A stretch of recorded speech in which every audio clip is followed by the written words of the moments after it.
Hi hello welcome to Andhraprabha. AP రాజకీయాల్లో చిత్ర విచిత్రాలు చోటు చేసుకుంటున్నాయి. ఎన్నికల్లో జంపింగ్స్ అన్నవి కామన్. అయినా ఇప్పుడు ఒకసారి వెళ్ళిన వారు వెనక్కి తిరిగి రావడం కూడా జరుగుతూనే ఉన్నాయి. అలా ఓ పార్టీలో చేరిన వారం రోజుల వ్యవధిలోనే వేరే పార్టీలోకి వెళ్ళడం కూడా ఇప్పుడు కామన్ అయిపోయింది. ఇప్పుడు తాజాగా వైసీపీ నేత మళ్ళీ ఆ పార్టీలోకి వచ్చేందుకు ప్రయత్నాలు సాగిస్తున్నట్టు ఒక టాక్ వినపడుతుంది. ఇంతకీ ఎవరా నేత అనుకుంటున్నారా? ఏపీలో ఎన్నికలు సమీపిస్తున్న కొద్దీ జంపింగ్ జపాకులు ఎక్కువైతూ వచ్చారు. 3 నెలల క్రితం వైసీపీని వీడిన మంగళగిరి ఎమ్మెల్యే ఆళ్ల రామకృష్ణారెడ్డి ఇప్పుడు తిరిగి వైసీపీ జాయిన్ అయ్యారు.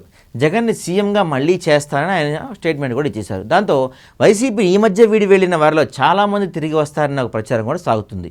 అనంతపురం జిల్లాకు చెందిన కాపు రామచంద్రారెడ్డి కూడా వైసీపీలోకి వస్తారని ప్రచారం సాగుతుంది. అది ఎంతవరకు నిజమో తెలియదు కానీ ఇప్పుడు చూసే నరసరావుపేట ఎంపీ లావు శ్రీకృష్ణదేవరాయలు తిరిగి వైసీపీలో చేరుతున్నారనే వార్తలైతే పెద్ద ఎత్తున సోషల్ మీడియాలో ప్రచారం సాగుతున్నాయి. దాంతో ఇది నిజమా అని అంతా వాకప్ చేసే పరిస్థితి అయితే ఏర్పడిందంట. మొత్తానికి రోజంతా సోషల్ మీడియాలో తెగ తిరిగిన ఈ వైరల్ న్యూస్ ఫేక్ అని ఎంపీ లావు తేల్చేశారు. తాను తిరిగి వైసీపీలో చేరడం లేదంటే ఆయన ఖండించారు. తాను గుంటూరు ఎంపీగా పోటీ చేస్తానని, అందుకే వైసీపీలో తిరిగి వెళ్తున్నానని వచ్చిన వార్తలన్నీ తప్పు అని ఆయన చెప్పేశారు. అదే టైంలో సీఎం జగన్ అపాయింట్మెంట్ కోసం ఎదురు చూస్తున్నారన్న వార్తలను కూడా ఆయన ఖండించారు.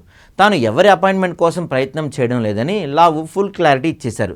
ఇదంతా ఫేక్ న్యూస్ అని ఆయన కొట్టిపారేశారు. ఈ మేరకు ఆయన ట్వీట్ కూడా చేశారు. తొందరలోనే లావు టీడీపీలో చేరతారనే టాక్ కూడా వినిపిస్తుంది. ఇక్కడ మరో విషయం కూడా ఉంది.